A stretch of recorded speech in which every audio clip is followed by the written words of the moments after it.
warahmatullahi wabarakatuh. Selamat datang di my YouTube channel bersama aku Elga Harunisa. Yuhu. Kali ini kita bakalan ngebahas tentang layanan keuangan digital. Salah. Tapi resiko dari keuangan digital. Tapi stop. Sebelumnya, udah subscribe belum? Kalau belum, turun ke bawah. Ada tombol subscribe, tulisan subscribe, lalu klik. Jangan lupa diklik ya. Oke, kali ini kita akan membahas tentang risiko keuangan digital. Seperti yang kita ketahui, teknologi di Indonesia saat ini sudah sangat berkembang pesat. Salah satu bukti nyata dari perkembangan teknologi itu segala aspek di kehidupan manusia sudah ada teknologinya ataupun berbasis digital. Salah satunya adalah di bidang keuangan. Kita sudah sering mendengar tentang finansial teknologi. Finansial teknologi itu mungkin di sebagian kalangan masyarakat belum terlalu lumrah atau belum terlalu sering didengar, tetapi tanpa kita sadari bahwa layanan dari finansial teknologi ini sudah sering kita lakukan atau sudah sering kita gunakan. Apa coba? Layanan keuangan digital di sini adalah kegiatan layanan jasa pembayaran dan keuangan yang menggunakan sarana teknologi yaitu seluler dan web melalui pihak ketiga. Jadi pihak ketiga di sini merupakan seorang individu ataupun masyarakat umum yang mana sudah mempunyai izin untuk membuka cabang dari layanan keuangan digital ini secara resmi. Jadi untuk layanan keuangan digital ini sendiri tidak sembarangan bisa dibuat atau bisa dilakukan. Salah satu contoh dari layanan keuangan digital yang sudah sering kita lakukan atau sering kita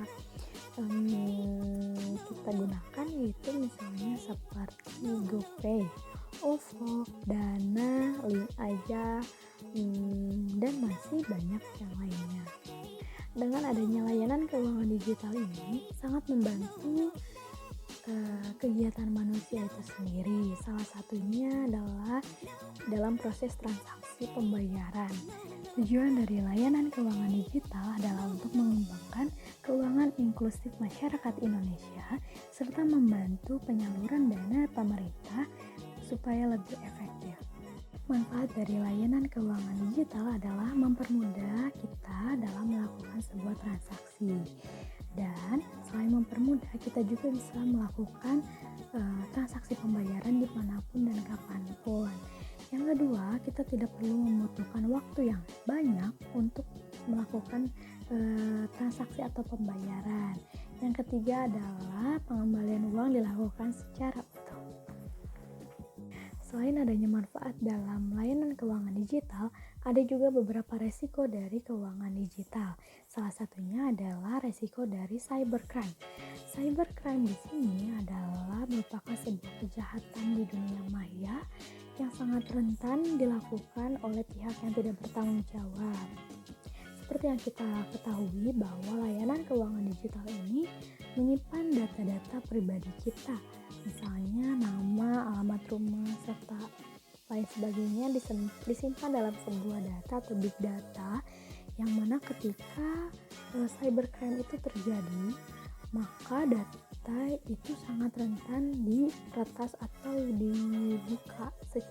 disalahgunakan oleh pihak yang tidak bertanggung jawab, sehingga menimbulkan sebuah permasalahan baru dari keuangan digital itu sendiri, misalnya penipuan atau mengatasnamakan orang lain ataupun bisa dilakukan tanpa pengetahuan kita.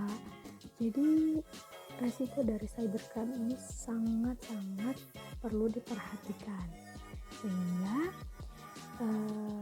sehingga otoritas jasa keuangan atau OJK sendiri itu sudah mempunyai syarat-syarat untuk melakukan atau membuka layanan keuangan digital.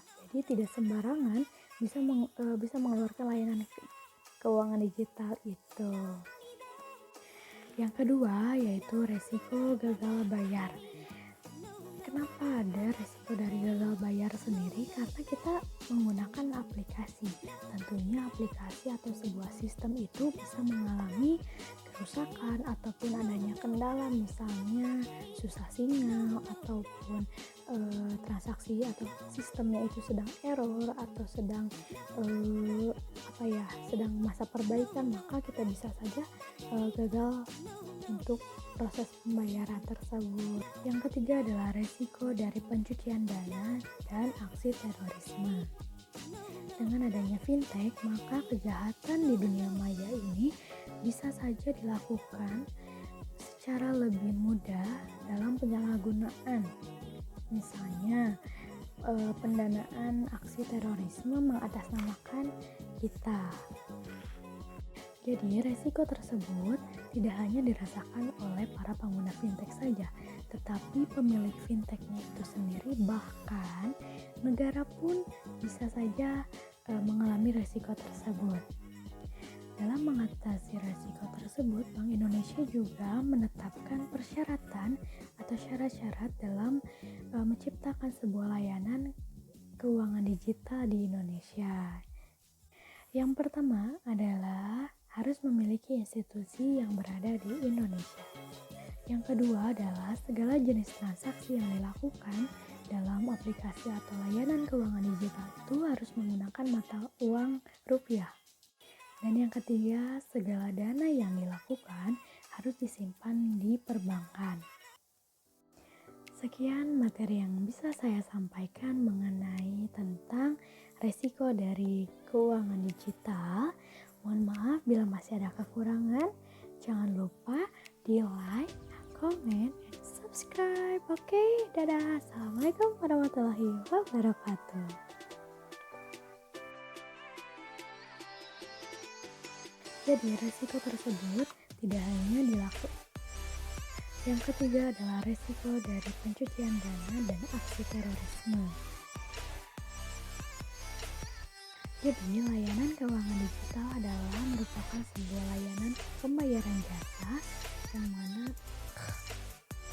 layanan keuangan digital adalah sebuah kegiatan pembayaran.